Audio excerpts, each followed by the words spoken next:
I'm Greg Giuliano. I'm an executive coach, organizational change consultant, and author. I believe leaders have the power to shape the future and change people's lives. I also believe people who challenge the status quo and go beyond usual and ordinary are rare. They're willing to go to the edge and push farther, over and over again. When I find these ultra leaders, I love to talk with them. In each episode, I talk with ultra leaders to learn how they do what they do and how they keep growing as leaders. I promise you a full dose of ultra leadership from other ultra leaders just like you in every conversation. We're at the edge of another episode. Let's jump in. Welcome to another episode of Ultra Leadership. My guest today is Dr. Jeremy Gartner.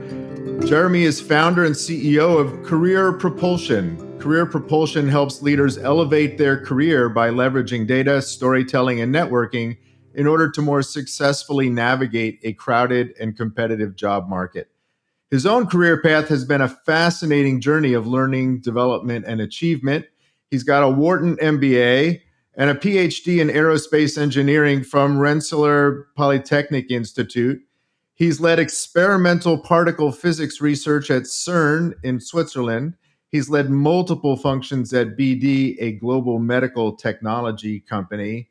I could talk about any one of those things for a long time, but today I really wanted to talk with Jeremy because of his passion and his expertise in helping leaders to take control of their journey. So today's going to be a little bit different episode of Ultra Leadership, and I think we're all going to enjoy it. So welcome, Jeremy. Thank you for having me, Greg. I'm really excited about this. So when we were talking last time, what really struck me was you're talking about helping leaders to really take control of their journey when it comes to differentiating themselves as they're thinking about their career.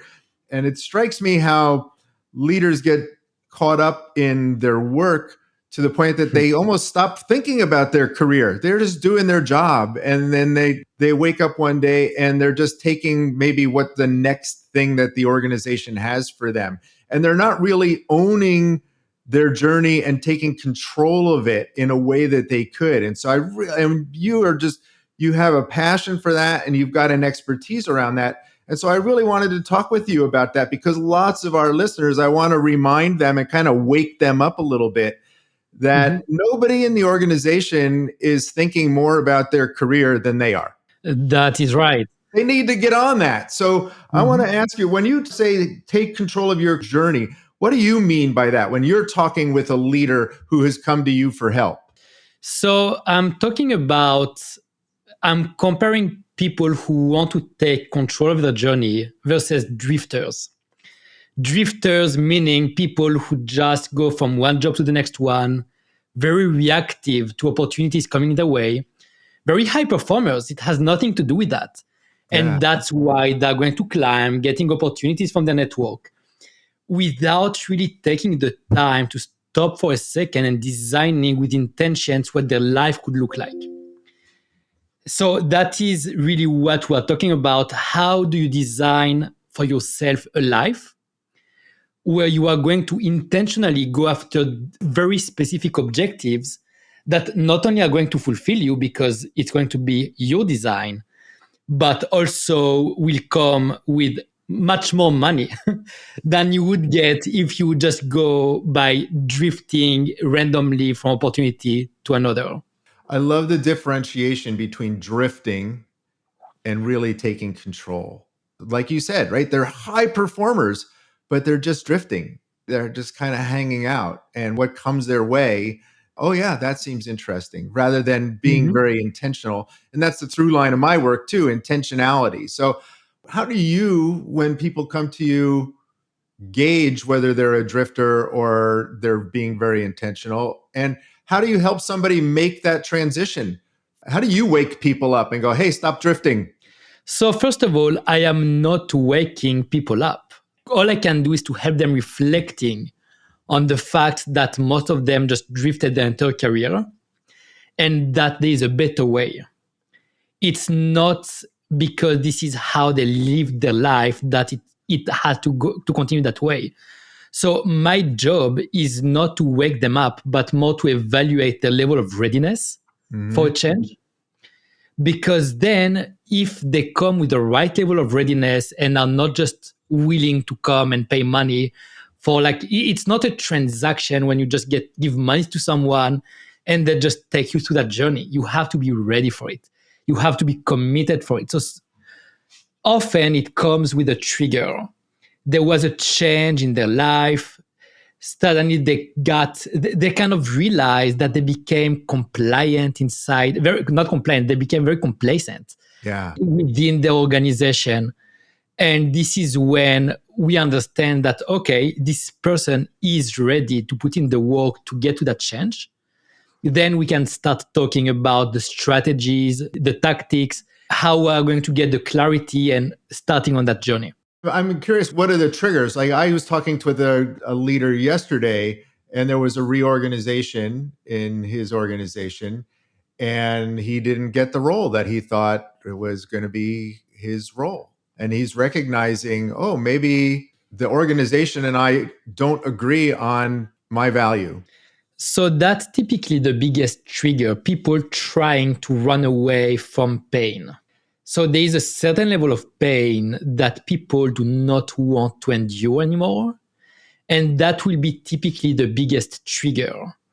When a better way to go about it would be to say, okay, I am not in pain today. I'm in a good place. But what if I could design an even better place than where I'm at today?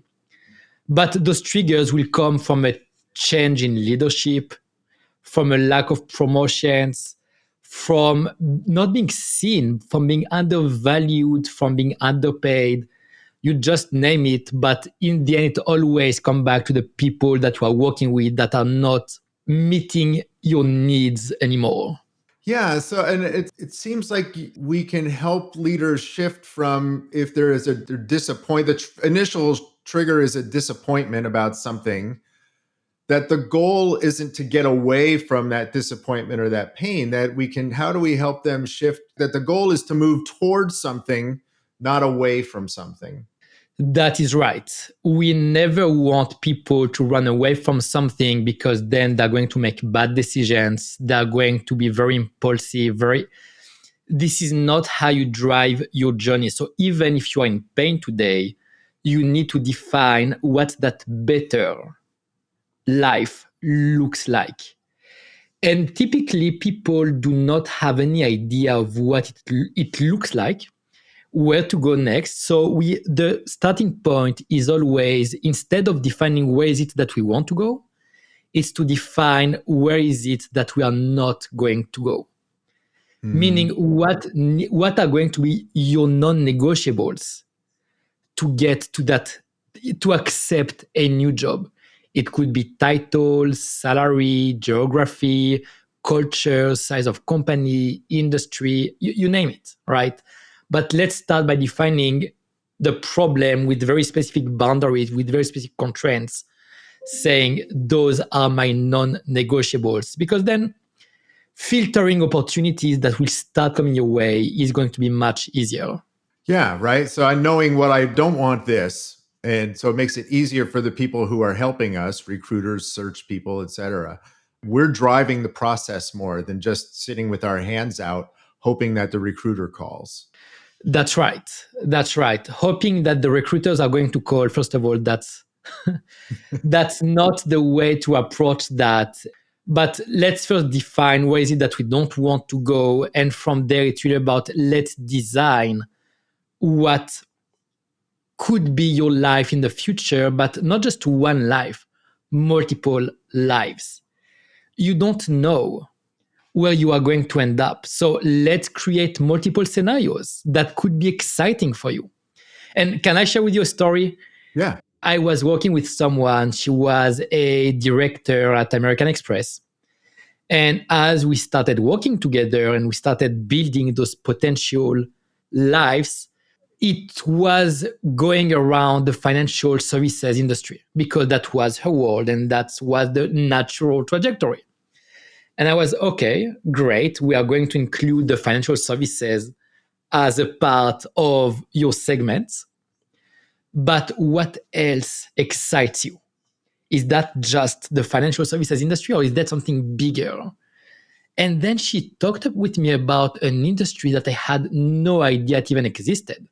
It's the luxury travel industry for high net worth individuals. So I'm not talking about the Hiltons and those type of hotels. I'm talking about those really unique experiences that you can access just because you got the right network. Right. And the high net worth individuals are willing to pay a lot of money to access those very unique experiences. And when she defined that as one of her objectives, it became real. And it started to become a part of her plan. And she did get opportunities, by the way, at the VP level in banks. It was good opportunities.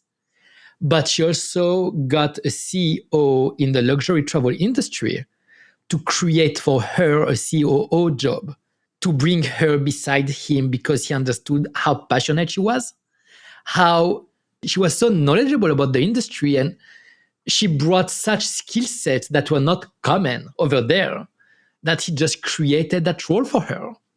But it's because she dared, she was daring, really designing for herself a new life that sounded such not connected to her reality. But that's what ended up happening in the end. That's fascinating. And it reinforces what you said at the very beginning about taking control and really being intentional of this is what I want, and not just drifting and accepting, here's a list. That's really fascinating to me. So if someone else is coming to you, and I love these stories, if you have another story, but so if someone's coming to you and they're looking for some help, what's the one or two things that you think of in terms of a belief that they need to have and a behavior that they need to have that makes it easy for you to help them? I need people who are not afraid to believe in themselves with the right coaching. I need people who have a bias for action. Our entire mindset around the job search, it's not about the resume. As a matter of fact, you don't even need a resume to get these jobs. What you need is a story. What you need is to learn how to sell services. What you need is that mindset of a business owner selling services. And basically, your success is going to be defined by closing one sale only. When you approach that with that mindset, everything becomes easier. But you still need to approach your career with that business owner mindset. So you are going to take responsibility. You are going to take ownership of your journey. You are going to have that bias for action. And as long as you are willing to try, not techniques that are maybe less conventional in the job search because you are coming really with that desire to learn a new skill, that's when you know that you are going to be successful with us. If you just believe, though, that all it takes to get that next job is to give us money, and that's it, it's never going to work. And I will refer you to my competition because there are people who are doing that. They just say, yeah, just give me money. I will just give you a resume. And that's what you need. So it's that mindset, that desire to take control of your journey, basically. Yeah, I love that. So of all the people that you've worked with, you're learning a lot about leaders and helping them connect to what they want to do. What's maybe the biggest lesson that you've learned as you've been doing this work that you do? You are not solving your problems by climbing up the ladders. Many people think that when they will become VP, everything will be good. When they will become CEOs, everything will be good and they will achieve their whatever image they have in their head. But in the end of the day, everyone struggles at every single level. And what I really learned is you need to solve those issues that you have, that you face with people today. It could be relationships, it could be learning how to network, it could be any other thing. But do not expect that all of your problems will go away because you are going to climb. That's number one. And number two, it's not because you are going to get that higher level job that you are going to work more hours. I hear that very, very often. People telling me, yeah, but I don't want that VP level job because I don't want to work that much. And I'm like, yeah, but no, that's not how it works. You are going to get more money, not to work more hours, but to create a different type of value. So as long as you kind of disconnect the two, Right. then you open the doors to a lot of new opportunities. Yeah, there's a lot of misconceptions about what the responsibilities are at different levels and how we approach that and how we this is part of the intention piece. And I'm curious what you think about this, because when I talk with leaders about, who are in their current, they want to succeed in their current role. And I always ask them, if they're not the CEO, there's going to be a next role. And so how are they using their current role as a laboratory for what they want to do next? So what are the gaps, right? When they and it ties back to what you were talking about, being intentional. If you're being intentional about your path, and then you already have an idea of what you want next, so that you can use your current role as a laboratory to build the skills and strengths that you need in order to accelerate your path to that next thing. So I'm wondering what you think about that. That's right. So, for example, depending on where you are, you need to operate already at that next level or to show that you are capable to operate at that next level.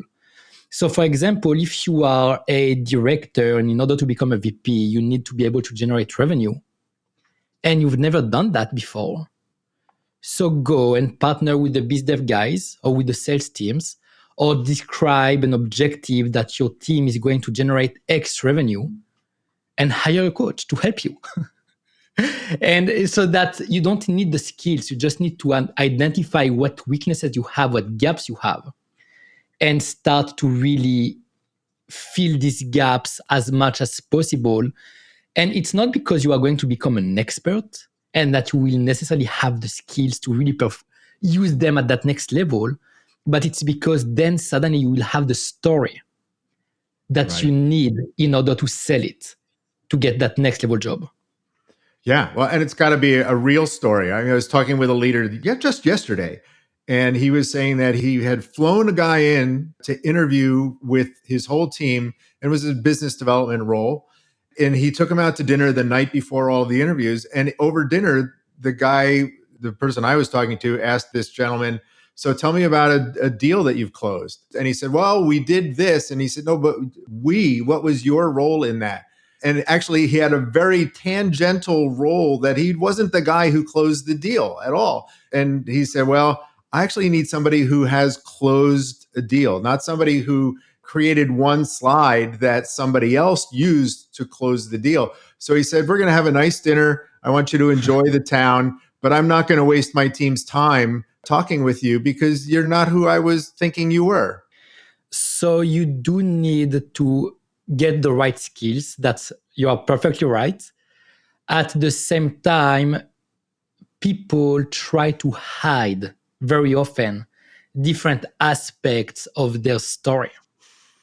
When my belief is that if you want to sell it, you need to learn how to take ownership of those differentiators. Yes. And how to articulate them, not necessarily as a positive, but as something you are proud about. For example, I'm working with someone now. She's a senior director at a Fortune 500.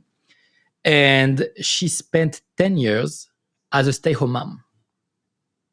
And she was trying to kind of hide it behind different roles, companies that she tried building. And I was, no, you have enough proof that what you've done today is good enough to get you qualified to that next level.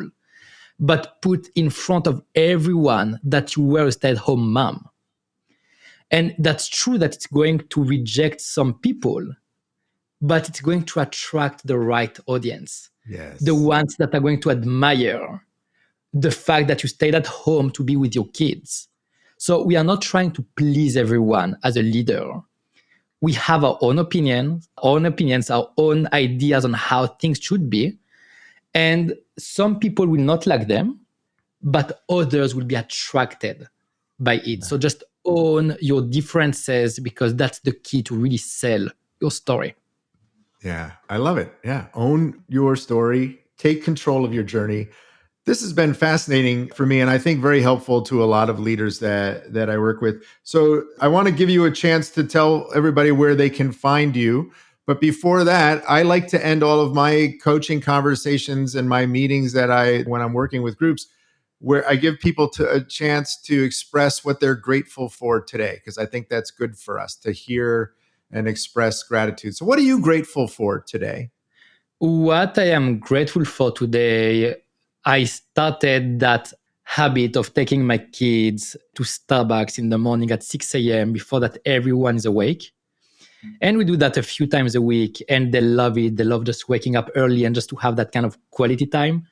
So I had that this morning with my son, and I'm very grateful to have that chance to spend time, really quality time with them.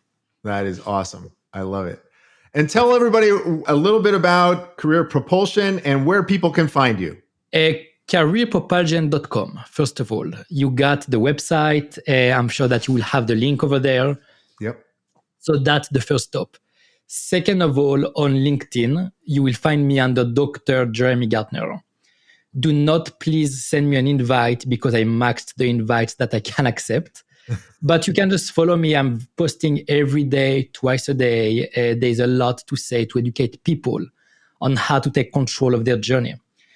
And if you go to the website, you will find a free masterclass. So you can just go there, you can watch the masterclass, and it will start to give you frameworks on how to play that bigger game. So my advice, just go to the masterclass, reach out to me directly if you want, send me a message. I'm responding to all of the messages on LinkedIn.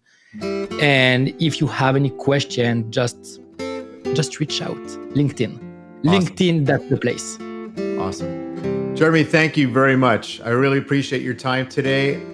And yeah, I wish you the very best. So thank you very much. And that is another episode of Ultra Leadership. We will see you next time. If you're enjoying Ultra Leadership, please take a minute and give us a review wherever you find your podcasts. And please stay in touch. Sign up for our Ultra Leadership newsletter at ultraleadership.com. Now, before you jump to your next meeting, I invite you to reflect on what you heard today. What stood out for you? What insight might you want to incorporate into your leadership practice? Until next time, remember, as a leader, you always have the power to shape the future and change lives.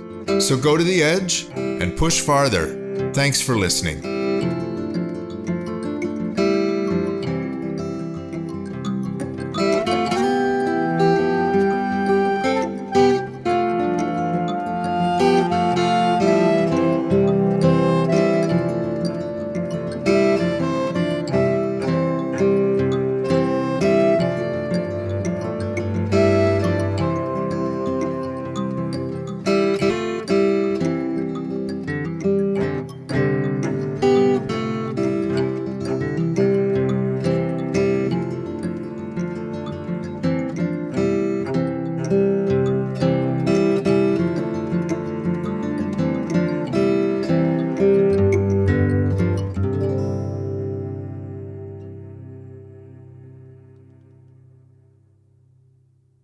This is the podcastfactory.com.